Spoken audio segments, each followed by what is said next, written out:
السلام علیکم ورحمۃ اللہ وبرکاتہ۔ ان الحمد للہ نحمده ونستعینه ونستغفره ونؤمن به ونتوکل علیہ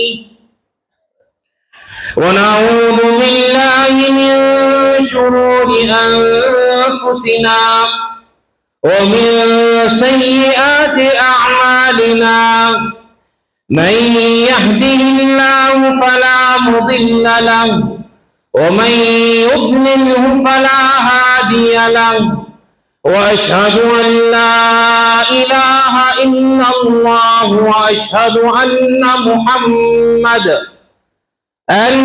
محمدا عبده ورسوله أرسله الله تعالى بالحق بشيرا ونذيرا وداعيا إلى الله بإذنه وسراجا منيرا أما بعد فإن أصدق الحديث كتاب الله وخير الهدي هدي محمد صلى الله عليه وسلم وشر الأمور محدثاتها وكل محدثة بدعة وكل بدعة ضلالة وكل ضلالة في النار فأعوذ بالله السميع العليم من الشيطان الرجيم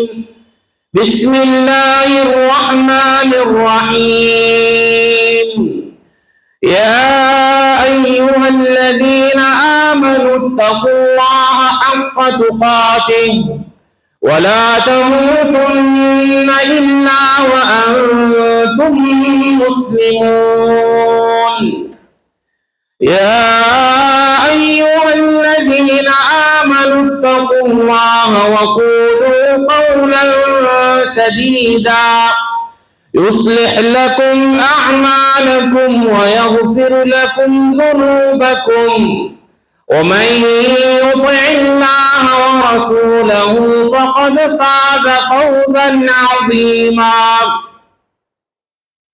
وقال تبارك وتعالى يوم نقول لجهنم هل امتلأت وتقول هل من مزيد وأزلفت الجنة للمتقين غير بعيد هذا ما توعدون لكل أواب حفيظ من خشي الرحمن بالغيب وجاء بقلب منيب ادخلوها بسلام ذلك يوم الخلود۔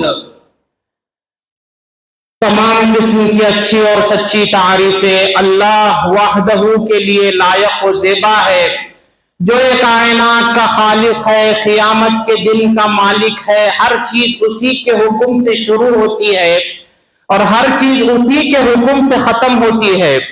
وہی ہے جس نے انسان کی ہدایت کے لیے آسمان سے کتابوں کو نازل فرمایا اور انہی کتابوں کو سمجھانے کے لیے پے در پے انبیاء اور رسل کو اسی نے بھیجا۔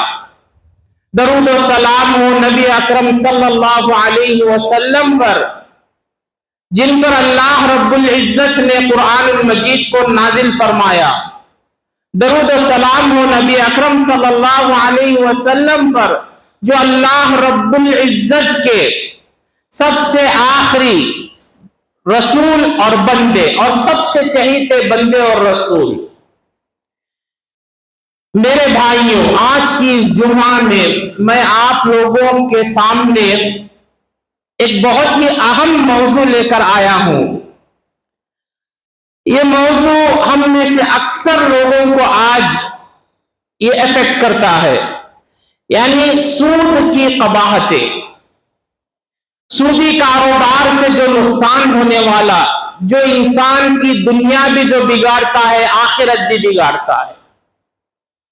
اللہ تعالی ہمیشہ سے یہ چاہا ہے کہ انسانیت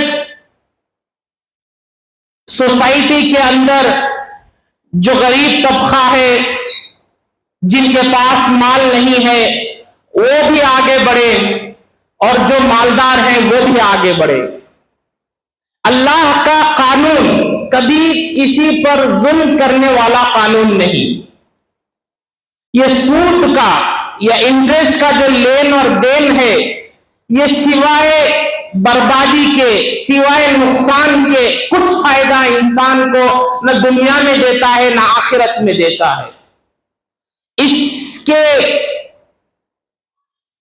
اس کے عوض بہت سارے گھر تباہ ہوتے ہیں، فیملیز برباد ہوتے ہیں، محلے کا محلہ، گاؤں کا گاؤں، بستی کی بستی، یہاں تک کہ ملک قرضے کے بوجھ سے دب کر فنا ہو جاتے ہیں، ان کی کوئی آئیڈینٹی نہیں باقی رہ جاتی۔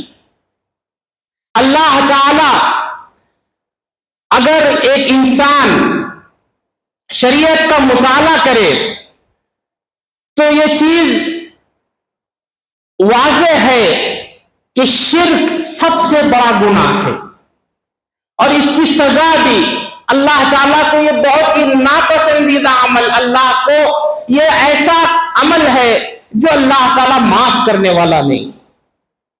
شرک کے بعد اگر کسی گناہ پر اللہ رب العزت نے بہت زیادہ تاکید کی ہو یا بہت زیادہ سٹریس کیا ہو، وہ ہے سود کا لین دین، سود کا کاروبار۔ اللہ تعالیٰ قرآن مجید میں فرماتا ہے سورۃ البقرہ میں، یا ایھا الذین آمنوا اتقوا اللہ وذروا ما بقی من الربا ان کنتم مؤمنین۔ اے وہ لوگ، اے ایمان والو، کان کھول کر سن لو، اگر تم دعویٰ کرتے ہو کہ تم اللہ تعالیٰ سے ڈرتے ہو تو سب سے پہلے ربا، سود کے کاروبار کو چھوڑ دو، نہ سود لو نہ دو، ضرور ترک کر دو، چھوڑ دو سود کا کاروبار۔ ان کنتم مؤمنین، اللہ تعالیٰ کہتا ہے اگر تم مومن ہو، مومن کا تم دعویٰ کرتے ہو، ایمان کا دعویٰ کرتے ہو، سب سے پہلے اپنے آپ کو سود کے کاروبار سے، سود کے لین دین سے دور کر دو۔ اتنا ہی نہیں، اللہ تعالیٰ آگے کی آیت میں فرماتا ہے اس سے بھی ڈینجر چیز، فَإِن لَمْ تَفْعَلُوا فَأْذَنُوا بِحَرْبٍ مِّنَ اللَّهِ وَرَسُولِهِ، اور اگر تم سود سے نہیں بچو گے تو اللہ تعالیٰ اعلان جنگ کرتا ہے، اس شخص کے ساتھ جنگ کا اعلان کرتا ہے جو سود کے کاروبار میں، سود کے لین دین میں جکڑا ہو۔ اور جنگ کس کے ساتھ؟ فَأَذَنُوا بِحَرْبٍ مِّنَ اللَّهِ، اللہ اور اس کے رسول کے ساتھ جنگ۔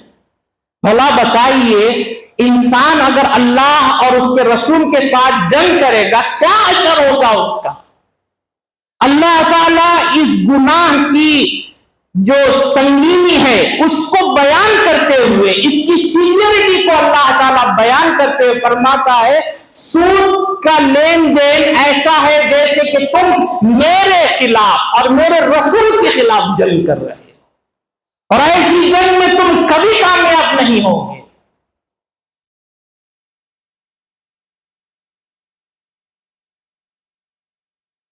فتح مکہ کے موقع پر، حجۃ الوداع کے موقع پر نبی اکرم صلی اللہ علیہ وسلم بہترین خطبہ فرمایا۔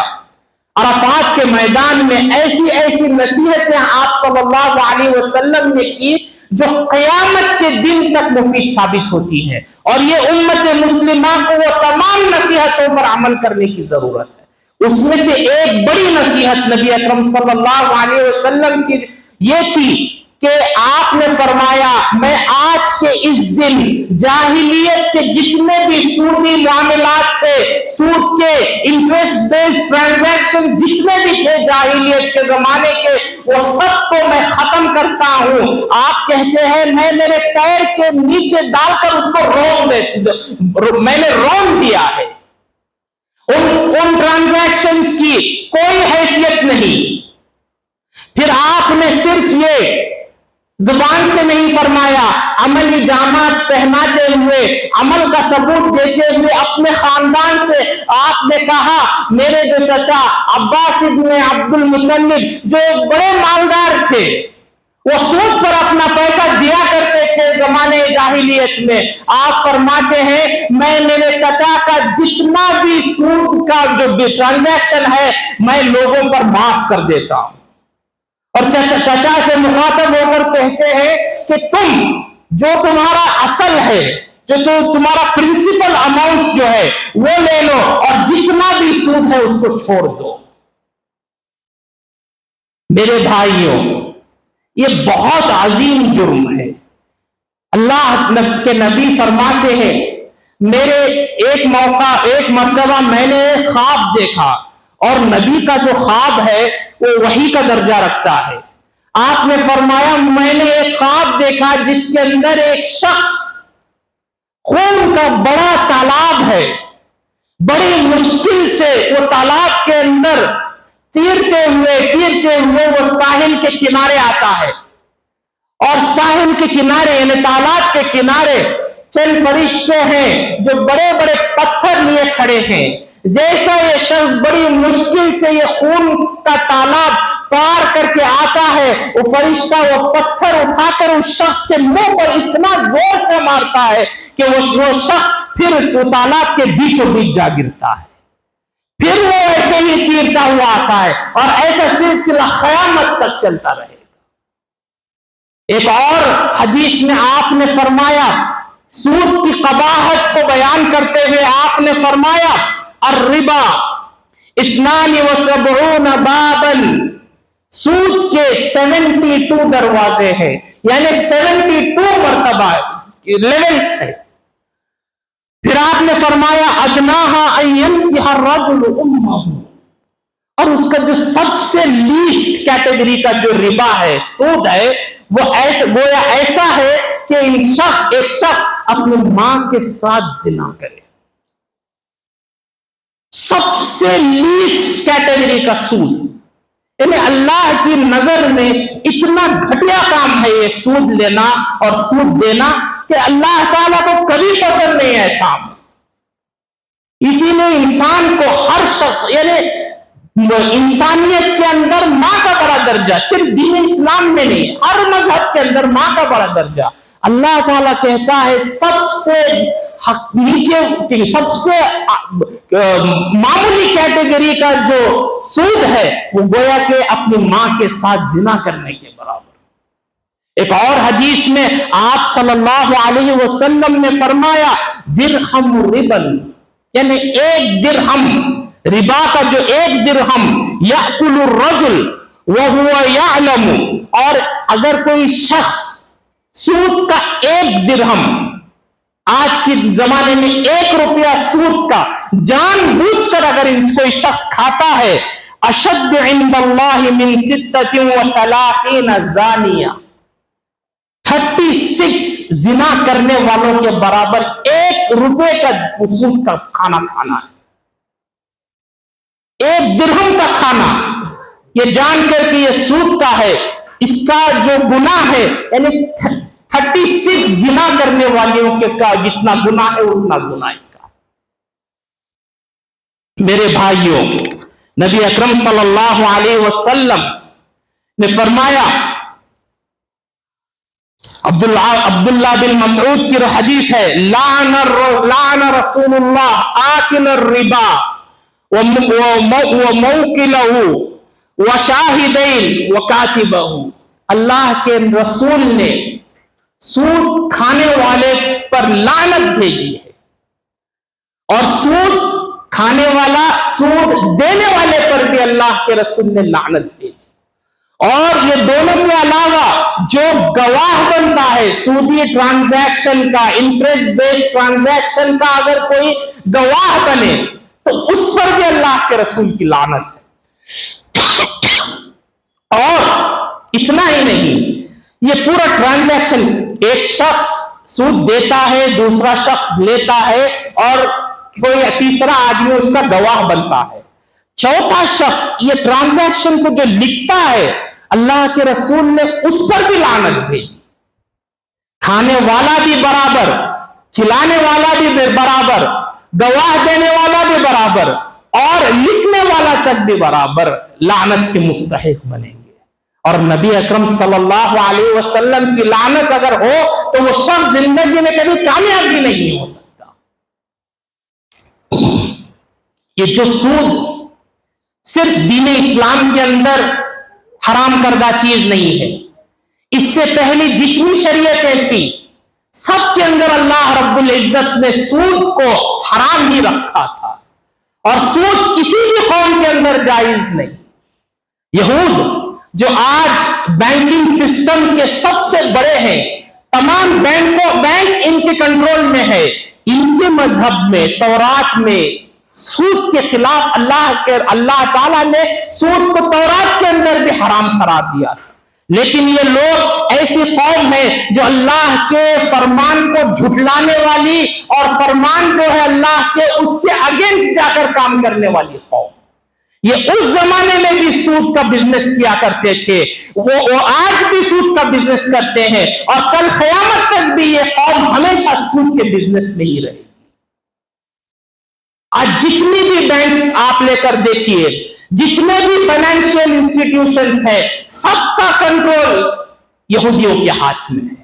نبی اکرم صلی اللہ علیہ وسلم جب مکہ سے ہجرت کر کے مدینہ گئے تو اس وقت اوس اور خزرج دو بڑے قبیلے، اور اس وقت مدینے میں بہت سارے یہودی بسا کرتے تھے، اور تمام لوگ مدینے کے یہ یہودیوں کے مقروض تھے، یعنی یہودیوں سے قرض لے کر ان کے قرض کے اندر ڈوبے ہوئے تھے۔ نبی اکرم صلی اللہ علیہ وسلم مدینہ پہنچ کر قرآن کا فرمان آنے کے بعد آہستہ آہستہ اس چیز کو ختم کرنا آپ نے شروع کیا۔ یہ لوگ کہتے تھے، یعنی یہودی یہ کہتے تھے کہ یہ جو سود کا کاروبار ہے یہ بھی ایک بزنس کی طرح ہے۔ آج کوئی شخص 50,000 دے اور ایک سال کے بعد 60,000 لے لے، یہ بزنس ہے۔ یہ جیسا تم کسی کمپنی میں 50,000 روپے لگاؤ اور اس کے بعد اس کے منافع جب بڑھ جاتا ہے اس میں سے منافع لے لو، تو ایسا لاجک دیا کرتے تھے۔ اللہ تعالیٰ اس لاجک کو رد کرتے ہوئے فرمایا یمحق اللہ الربا ویربی الصدقات، اللہ تعالیٰ ربا کو ختم کر دیتا ہے اور صدقات کو بڑھاتا ہے۔ اللہ تعالیٰ نے ایک اور جگہ فرمایا کہ اللہ تعالیٰ سود کو حرام قرار دیتا ہے اور تجارت کو جائز قرار دیتا ہے۔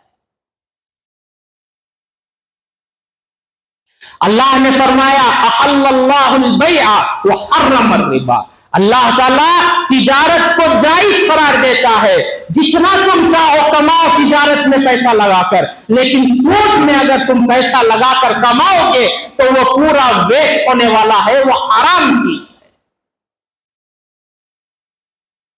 پچھلے زمانے میں آج سے 40 سال پہلے، آج سے ہمارے جو بزرگ تھے، ہمارے سے پہلے جو لوگ چلے گئے، وہ لوگ بڑا احتیاط کیا کرتے تھے کہ ان کی کمائی کہاں سے آ رہی ہے۔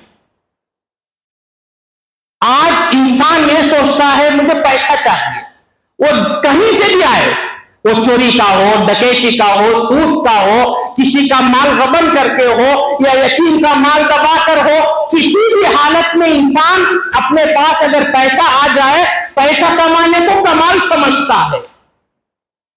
لیکن کچھ پرانے لوگ جو تھے وہ کمال پیسہ کمانے کو نہیں سوچتے، وہ کیا سورس ہے پیسے کا، آیا یہ کاروبار میرے لیے حلال ہے یا حرام، یہ چیز اگر میں اس سے پیسہ کماؤں گا تو یہ میرے لیے حلال رہے گا یا حرام رہے گا، یہ بڑا سوچا کرتے تھے۔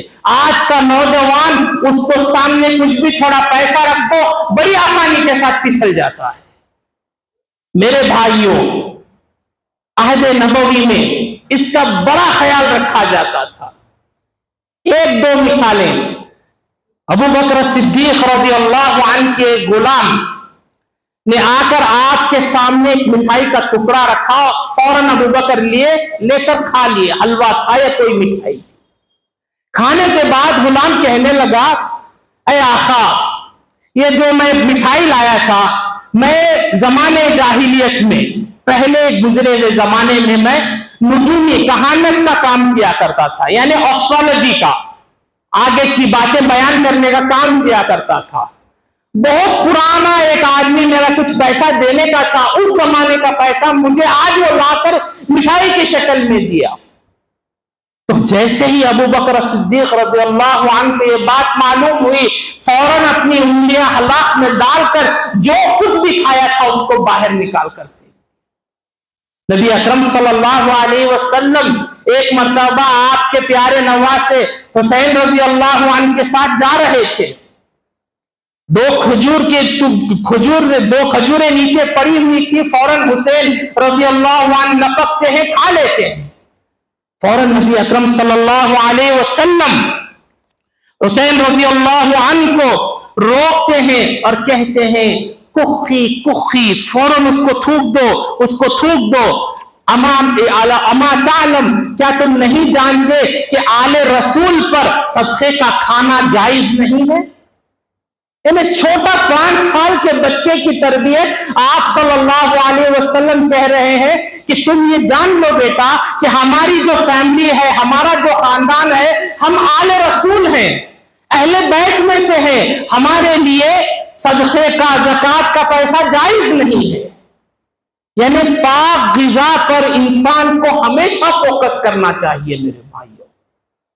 اللہ تعالیٰ اپنے نیک بندوں کو، یعنی رسولوں سے خطاب ہو کر قرآن مجید میں فرماتا ہے، یا ایھا الرسل، اے رسولو، کلوا من الطیبات، ہمیشہ پاک چیزوں کو اپنی غذا بناؤ، واعملوا صالحا، اور اگر تم پاک چیزوں کو اپنی غذا بناؤ گے تو آپ کا عمل جو ہے وہ صالح ہوگا، اچھا ہوگا، پاک ہوگا، کوالٹی والا عمل ہوگا۔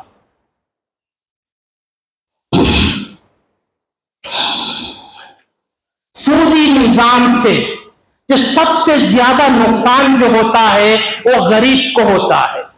ہر معاشرے میں، ہر مذہب میں، ہر سوسائٹی کے اندر چند امیر ہوتے ہیں اور ایک متوسط درجے کا ایک طبقہ اور غریب کا ایک طبقہ۔ ہمیشہ جو یہ لون کا، یہ جو قرضے کی جو ضرورت پڑتی ہے وہ غریبوں کو پڑتی ہے، وہ ان کو اپنے حاجتوں کو پورا کرنے کے لیے کچھ قرضہ لینے کی ضرورت پڑتی ہے۔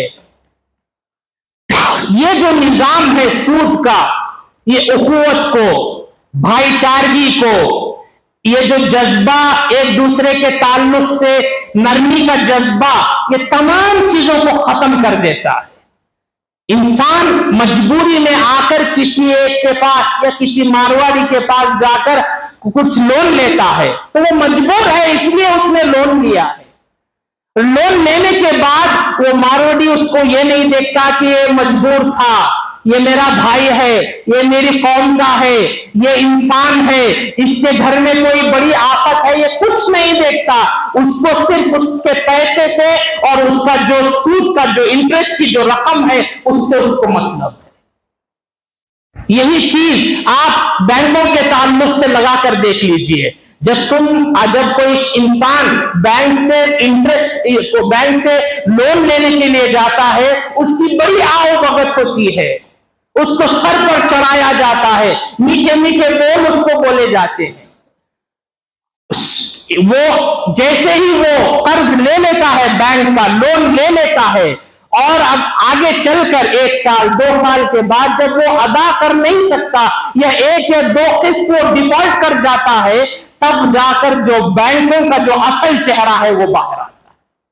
میرے بھائیوں، گزشتہ دنوں میں کئی سارے اخبارات میں یہ خبریں، یہ رپورٹس شائع ہو رہی ہے کہ جتنے بھی رورل ایریاز جو کرناٹکا کے ہیں، وہاں سے بہت سارے لوگ سوسائڈ کر رہے ہیں۔ کیوں؟